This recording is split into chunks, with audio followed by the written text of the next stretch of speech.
Hello, everybody. Artish and Finesse with you on Friday night. The Penguins beat the Senators again, 4-3 in Game 2 to take a 2-0 series lead. And Finesse, I got to tell you, this playoff season has a very bizarre feel to me. It's almost as if the Senators are so bad that it's somehow a disadvantage for the Penguins. Well, Do you know what I mean by that? Yeah, it sort of lulls you into a feeling that it's not a playoff game at all.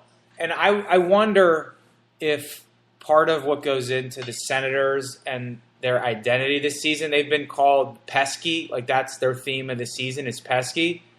Right. But I'm wondering whether they're pesky because they bore other teams to death. Like, I guess they got into it with Montreal a lot, but these first two games didn't feel like a playoff game to me much at all. Like, I was fine getting up and going to the bathroom in the middle of play. I wasn't leaning forward. I was a reasonable distance away from my television set. So are they pesky or are they boring? I think it's the latter. I think that they might be pesky if they had Erik Karlsson playing at full capacity, if Craig Anderson played against the Penguins like he does against most every other team. But if you consider that far and away their two best players are either completely ineffective or pulled from the game against the Penguins, and you look at what's left, it's amazing that the Penguins are even able to pay attention. Well, the big factor to me is that the Penguins have gotten out to early leads, like really, really strong starts the first 5 minutes of each game. Right. And I think the peskiness would kind of come through if we get down 1-0 or 2-0 to Ottawa. But the way we started the last two games, it should have been 4-0 after 5 minutes, not 1-0.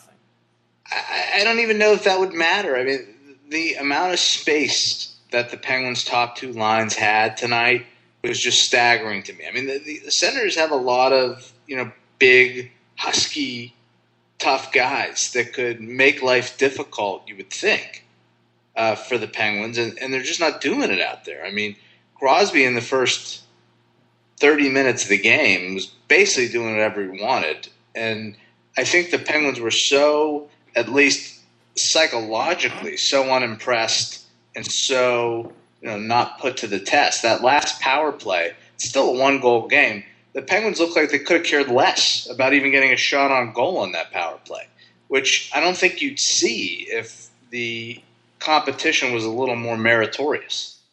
Penn's blog has this thing where they're doing the Paul Martin Confidence Index. Right. I think we need to start the Artistry Confidence Index because I'm sensing you're feeling very confident about this series. I don't see a reason not to. My biggest concern is that everybody's going to fall asleep, and this is a bad team. And I think, I'm not going to get into this whole thing about worrying about jinxing it. This team is so not threatening. It's just a bad team by any measure. I think that the East is largely garbage this year. And what worries me is this playoff season, it doesn't really have a feeling of destiny to me, like other Penguins Cup runs have had. Because I think in large part because of the competition, it feels like it's like an exhibition. It's like if we were to lose to these teams, it would be such an historic upset. It's just hard to even get your blood going. Maybe that'll change the next round. There's no reason. The Islanders and Ottawa, they're just not good. They're just not that good. There's no reason that the Pens shouldn't sweep this series. And I don't want to get into the jinxing thing either. I'm not saying we will. I'm not even saying we'll win the series. But the first two games proved what we already knew, which is the Penguins have a better team than Ottawa. And I don't think anybody went into this thinking the Penguins don't have a better team. The key was going to be could Craig Anderson maybe steal a game or two. And he's given up, what was 4 goals and 3 goals and got chased and was on pace to give up a lot more than 4 in this game. So, and Ottawa has scored, 4 goals? And at least 2 of them were really bad goals on Vokun's part. Right. So, the Penguins are a better team. There's no excuse to lose this series, and there's probably not even an excuse to lose a game. And I don't even think I'm being overconfident. Like I worry. I get nervous. I think we could end up losing, but it would be inexcusable to lose more than one game in this series with the differential between these two teams. They'd have to stop paying attention completely. My question is, does it worry you that we're not sort of being put through the crucible in these playoffs? Granted, the Islanders series was really a very anxiety-inducing series. Yeah, see, I think you're underestimating how much danger the Pens were in that Islanders series. No, I'm not underestimating it, but my point is that they were in danger because they were just terrible. I don't think that the Islanders are some terrific team. I mean, they were capable, and they certainly have good players, which is more than Ottawa can say. But if the Penguins were playing at full throttle, I don't think that that would have been as tight of a series as it was. Do you? I think what you're saying is that the Penguins could sweep Ottawa, and you wouldn't feel necessarily any more confident than you felt coming out of the Islanders series.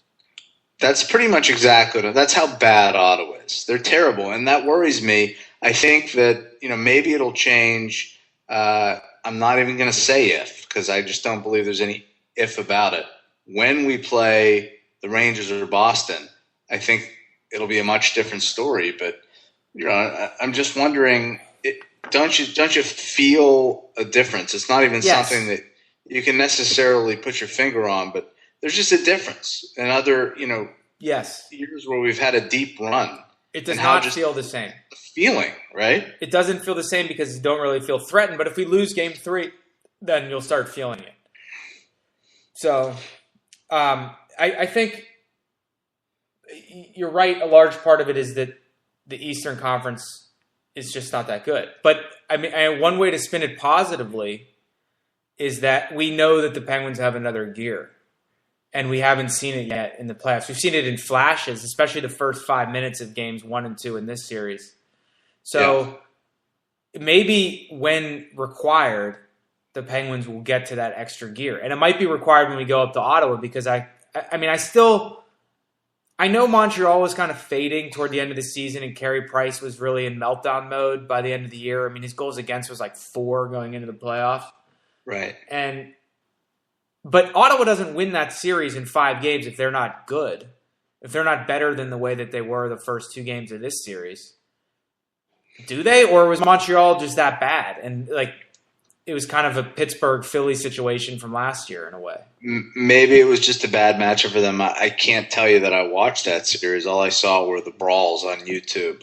I just don't know what happened. I know what I see now. It's Erik Karlsson is half the player that he was before his injury. Yeah, it's almost sad to watch. He's not good right now. It is. He made so many mistakes. And Craig Anderson's he's really never that good against the Penguins. We always can score on Ottawa. So I just don't know what to tell. I just don't know what's left. I'm not impressed. I'm not impressed particularly by the Penguins either. They take their foot off the gas when they're not challenged, which I just find it inexcusable at this stage of the season. I feel like we should have won this game by 4 goals tonight. Right. If Jerome McGinley, this should have been a 5-1 game. Yeah, if Jerome McGinley were on his game tonight, he would have had about 4 goals. And he just couldn't bury the puck. He just had all the time in the world to just wind up and shoot that one play where the goalie slid across, but McGinley just didn't elevate the puck. Right. And Sidney Crosby, as brilliant as he was in the first half of the game, you got to wonder, I mean, is he taking his foot off the gas a little bit? He was probably better than I've seen him all season or as good in the first half of the game. And then he just sort of quietly went into the night. You know what bothers me the most about the lines right now? Tell me. It's not whether Kunitz should play with Crosby or Malkin. It's not whether Ginla's on the left or the right side. I don't understand, and I know he was number 1 in the league in power play goals the last 2 seasons, but I don't know why the first line over the boards for the power play is Crosby, Malkin, and Neal, and not Ginla or not Kunitz. Because it's not that Neal's not great, because he's amazing on the power play, but you noticed it in person, and it's obvious on TV he's not skating very well. He can't turn. He had a great chance tonight to make an to turn on a dime and have basically a breakaway. I think it was later in the second half of the game for sure. And he couldn't turn. Yeah. It's nitpicking, but I didn't think the power play tonight was all that good. It didn't have like a killer instinct power play. Not at all. And in the Islanders series, there was a game, I think it was game 5, when the Penguins got a power play in the third period and scored 6 seconds into the power play. Killer instinct power play. Like, you put the game away. And the Pens had a lot of chances to put the game away, and I think it was that the players never felt threatened. I don't think the Penguins think that Ottawa can beat them at all. I think that has to be right. Even at 80%, like even 80% effort. And I think tonight the Pens got the 4 goals, which we've gotten every game except one when we had 3 in the playoffs. And I think the Penguins were at about 80% capacity tonight. Yeah, I texted you at one point that the problem, as I saw, was that the Penguins were just as bored with Ottawa as we are. And I think there's a lot of truth to that. And if you're listening to this podcast and you're taking issue with the fact that we're being critical when the Penguins just went up 2-0 in the series, turn off the podcast, because you have to understand that the Penguins are about 10 times better than this Ottawa team. Right. And they should be killing them every night. It's just not a competition. Right. And it's not that we're not optimistic, because I'm still very optimistic, but it's like we said before, the Penguins could win the next 2 games in Ottawa, and I'm not going to be all peacocking and my chest puffing out like, oh, yeah, we're going to beat the Bruins, we're going to beat the Rangers. No. Because there's still flaws, and there's always going to be flaws with any team. There were flaws with the team in 2009, but I don't think we've played at our absolute top level yet. Even the games we've won, and we've had some big margins of victory, but I still think the Penguins' ceiling is a lot higher than what's been shown. Yeah, just flashes so far. So Thomas Vokoun did not play very well tonight. Is your view of the goaltending situation, has it changed at all? Is it the same? It's the same. I think he's teetering a little bit closer to the line. I mean, if we go to Ottawa and lose both games, and he gives up, we lose both games 4-3 or something, then I could see Fleury starting at home in Game 5. But as long as we're getting W's, I don't see any reason to change the goalies. Do you?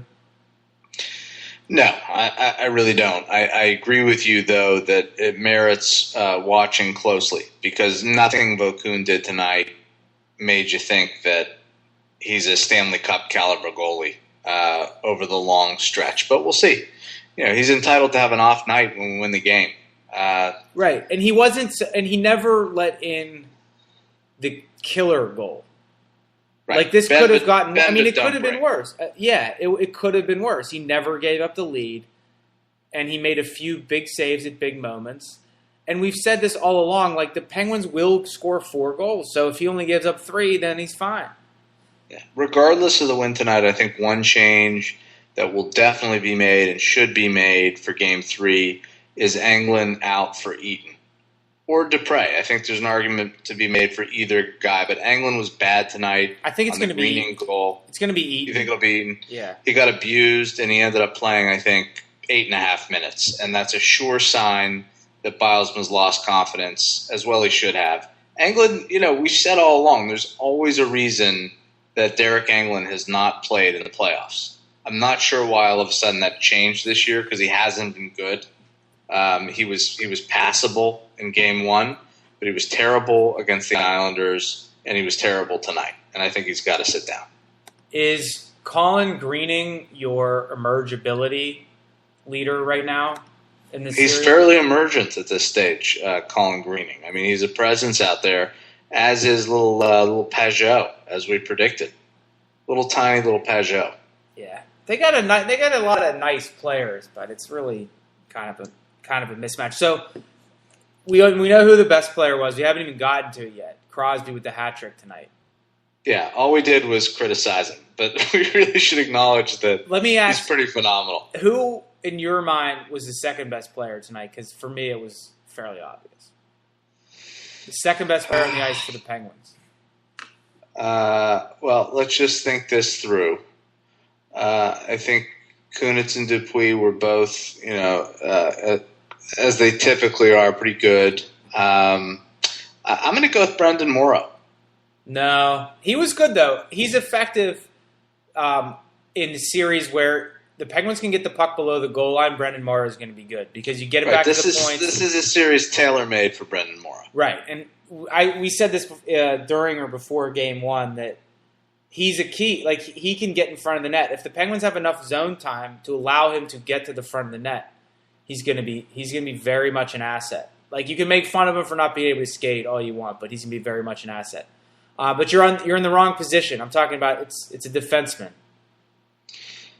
Well, the Prime Minister was exceptional tonight. The Prime Minister, I think, and I'm going to go out on a limb here, I think the torch may have been passed. I think the Penguins have a new best defenseman. You think the Prime Minister has replaced Letang across the board as the best defenseman? That's a bold statement. What I saw from the Prime Minister tonight was nothing short of tremendous leadership. And really a calming, steady presence. He was fantastic tonight, I thought. Really, like, athletic plays, very good speed coming out of the zone.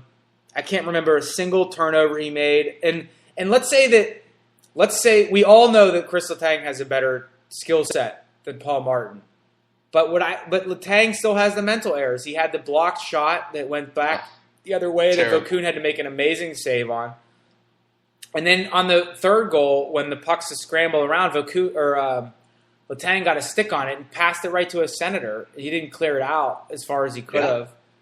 The Prime Minister is just so steady back there, so smart, so serviceable. It's amazing. That's why there are no term limits with this Prime Minister.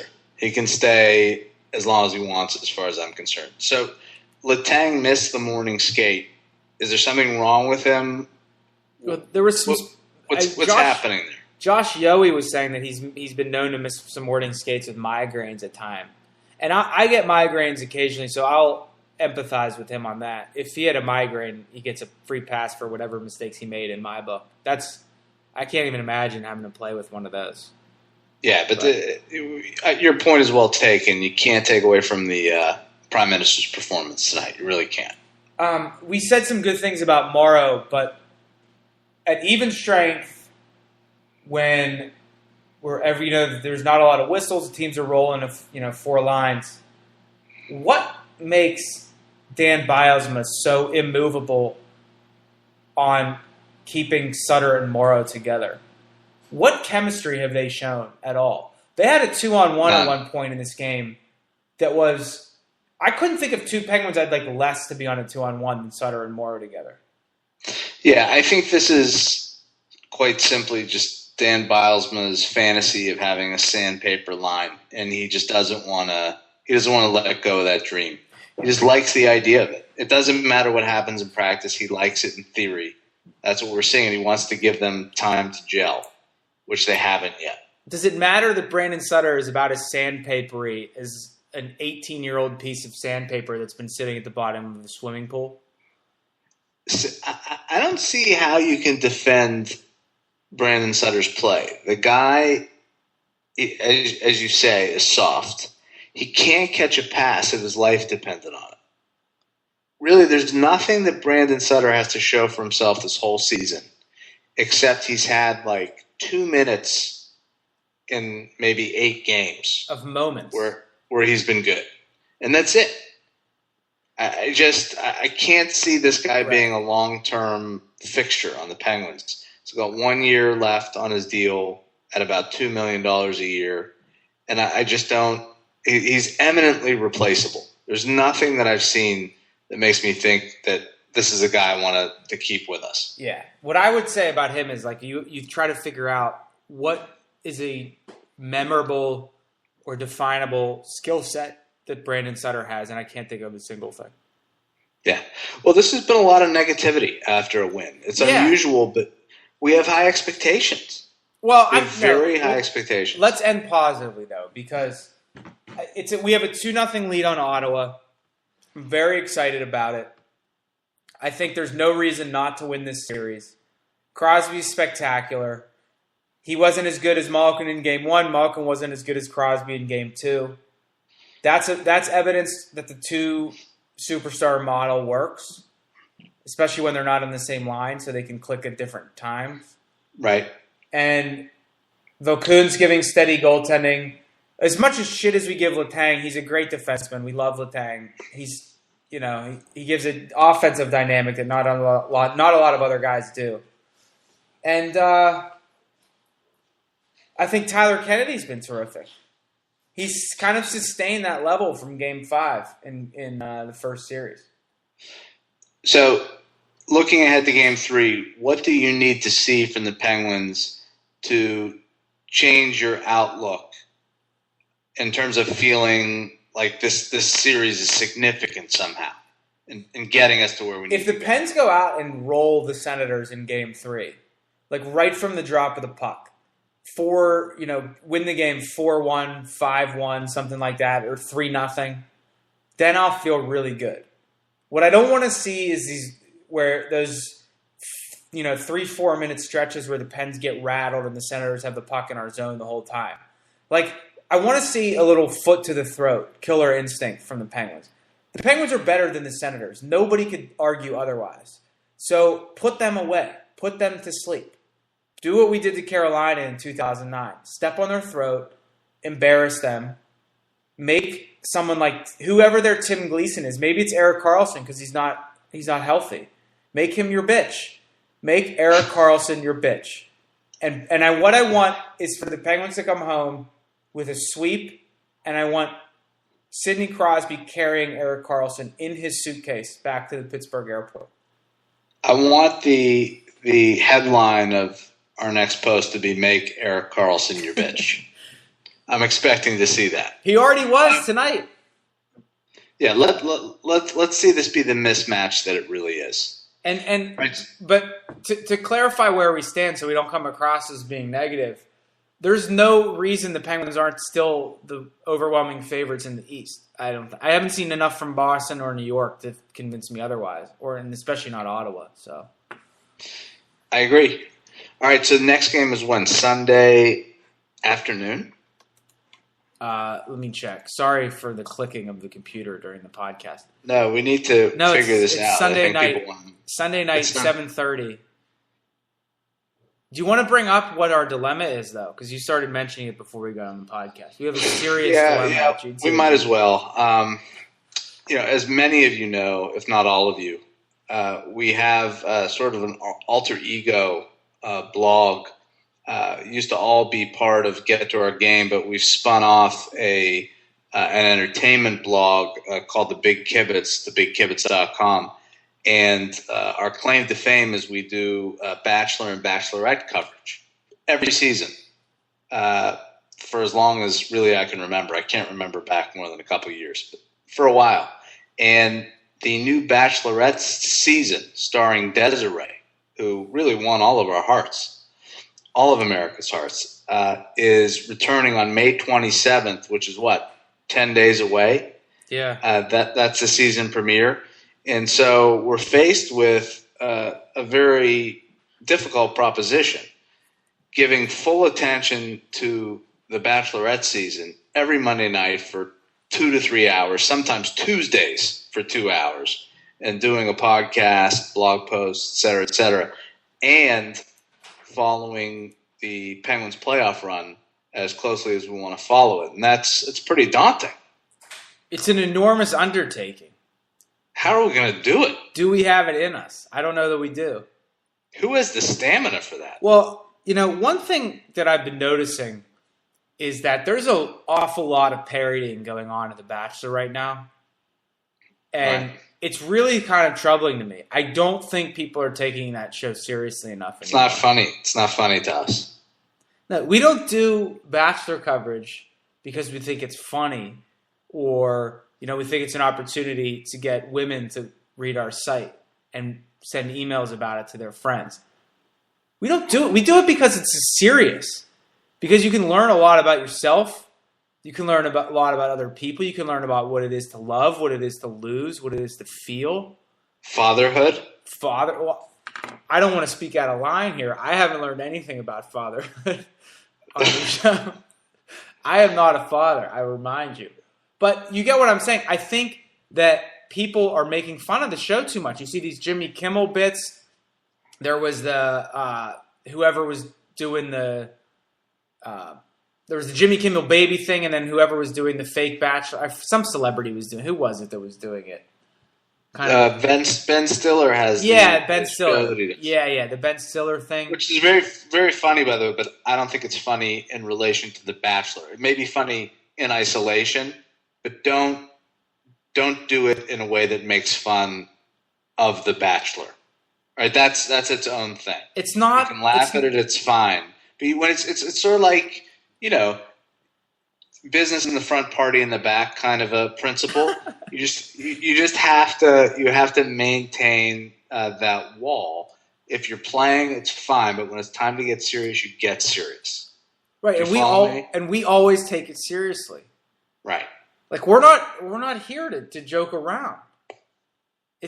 Like we respect the process, and I feel like the process, as it kind of gets consumed by mass media and American culture, it's sort of being trampled. It's disgusting. I'm worried about it. And I wonder, like, do we have to go to something now that's taken more seriously? Like maybe do we start watching 60 Minutes and doing podcasts after 60 Minutes? Or 2020 or Anderson Cooper's show or something like that. Or The View or something like that, yeah. Right. Like where do we go next? Because if America's not going to take The Bachelor seriously, how are we supposed to take it seriously? It's hard. I mean, I think we've got to carry the torch for America on this one. If we can't devote all of our energy and all of our passion to this season of The Bachelorette, and I think Desiree deserves nothing less. The question becomes, do we take a pass on this season and just focus our energies on the Penguins, which everybody takes seriously? There's not an issue there. I think it's something we're gonna have to think about, and maybe I'd like some listener input on this. Yeah, we could see if we get some feedback on it, possibly. I don't know. I think people are going to tell us to do it because it doesn't require any work for them, and if they don't want to read it, they don't have to read it. Yeah, that's not helpful. Yeah, so put yourself in our shoes. What would you do if you were us? And whatever you do, just come at the process with respect. Come to the show with respect. Come to us with respect, and you'll get respect back. All right. Thanks for joining us, everybody. We'll be back on Sunday night with another GTOG live radio recap. Until then, GTOG.